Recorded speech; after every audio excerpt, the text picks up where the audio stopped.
The bright lights of the America's Got Talent stage illuminated the young girl standing at its center. Her name was Isabella Cruz, a 14-year-old from Quezon City, Philippines. Her figure seemed tiny against the massive stage, her silver shoes glinting with every nervous step. She held her microphone tightly, her fingers trembling just a little. The audience murmured, some curious, some skeptical. After all, hundreds of singers walked through that same stage every season, but only a few truly left a mark. Simon Cowell leaned forward in his chair, adjusting his pen and giving that familiar half-smile, half-curious, half-doubtful. "Hello," he said, his British accent cutting through the silence. "Hi," Isabella replied softly, her voice small but sincere. "What's your name, and where are you from?" "My name is Isabella Cruz, and I'm from the Philippines," she said proudly, her accent thick but charming. The crowd reacted warmly. The mention of the Philippines always brought smiles, a country known for its incredible singing talents. "What will you be performing?" Simon asked. "Defying Gravity, from Wicked," she answered. A ripple of surprise moved through the judges and audience alike. That song wasn't just hard, it was one of the hardest Broadway songs ever written. Sung by legends like Idina Menzel, it demanded vocal control, power, and confidence. Simon raised an eyebrow, clearly intrigued.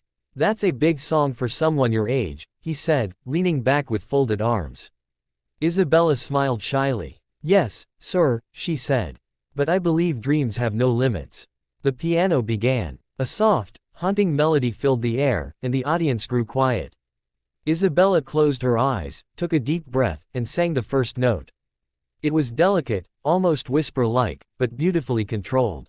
As she sang through the first verse, her voice began to bloom, like a flower slowly opening under the spotlight. Each lyric came alive, carrying emotion, innocence, and determination. You could feel her story behind the song, a young girl raised in a small home in Manila, singing in church and school programs, dreaming of one day standing on this very stage. Her voice told that story, every word seemed like a declaration that she belonged here. By the time she reached the chorus, her voice soared with confidence. Her tone was crystal clear, effortlessly gliding through high notes that even adult performers struggled to reach. The crowd's reaction was instant, cheers erupted, camera phones rose, and people stood in astonishment. Simon, who usually kept his composure, began tapping his pen, his silent sign of approval. Heidi leaned over and whispered to Sophia, "She's incredible." Howie nodded slowly, already smiling. As Isabella sang, she didn't just perform, she transformed. Gone was the shy little girl who had nervously stepped on stage. In her place was a young artist in full command of her craft, connecting every emotion to the lyrics. Her voice filled the hall, strong, emotional, and fearless. When the music faded, the audience broke into thunderous applause. Simon didn't say anything yet, he just looked at her with a mixture of disbelief and admiration. The first scene closed with Isabella taking a deep bow, her hands still shaking but her eyes shining with pride. The second verse of Defying Gravity began like a storm building in the distance. Isabella stood firm, her voice growing more confident with every lyric. The lights shifted to soft blues and greens, mist drifting across the stage like a dream. She raised her chin, her eyes glimmering with intensity. By now, the audience had gone completely silent. You could hear every breath she took, every note shimmering like glass. Her control was flawless, she wasn't just singing, she was living the song. When she sang, "I'm through accepting limits, 'cause someone says they're so," it wasn't just a lyric. It was her life story, a declaration that nothing, not even poverty or distance, could stop her dream.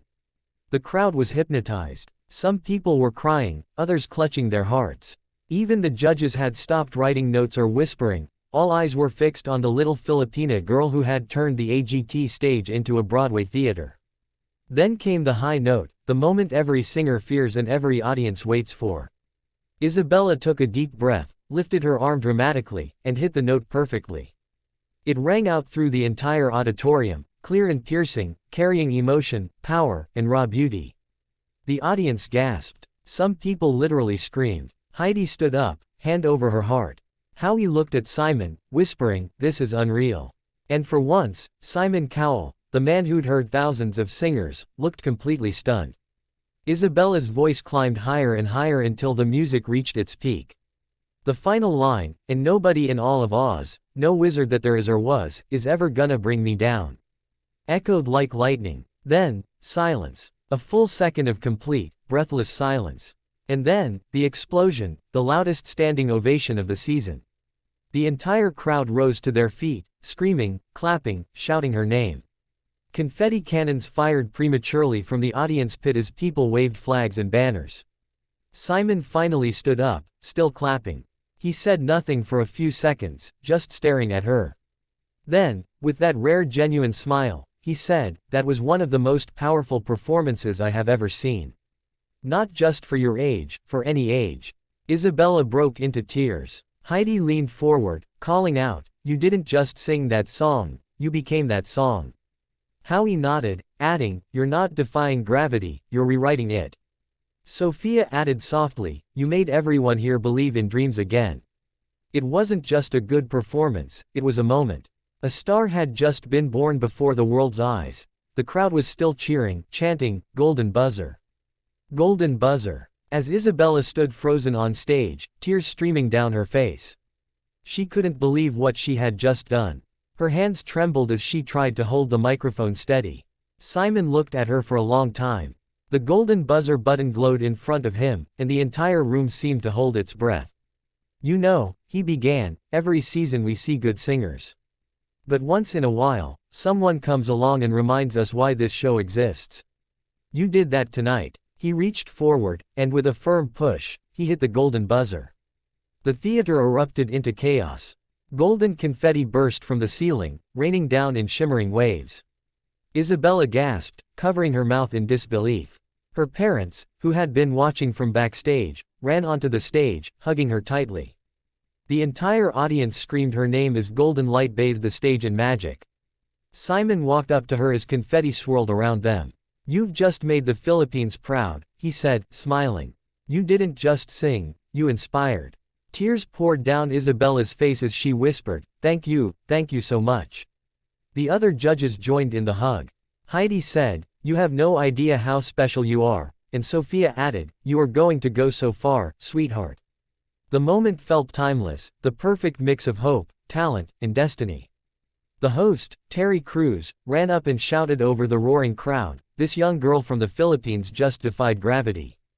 As the confetti continued to fall, Isabella stood in the center of the stage, her arms stretched out, looking up at the glittering golden rain. The audience chanted her name again and again, "Isabella! Isabella! Isabella!" Simon turned toward the camera, smiling sincerely. "That," he said, "was pure magic." The final shot closed on Isabella, her face glowing under the spotlight, a Filipino girl who turned a Broadway dream into a real-life miracle. The music swelled one last time as the narrator's voice said softly, "Sometimes, all it takes is one voice to remind the world that dreams really can defy gravity."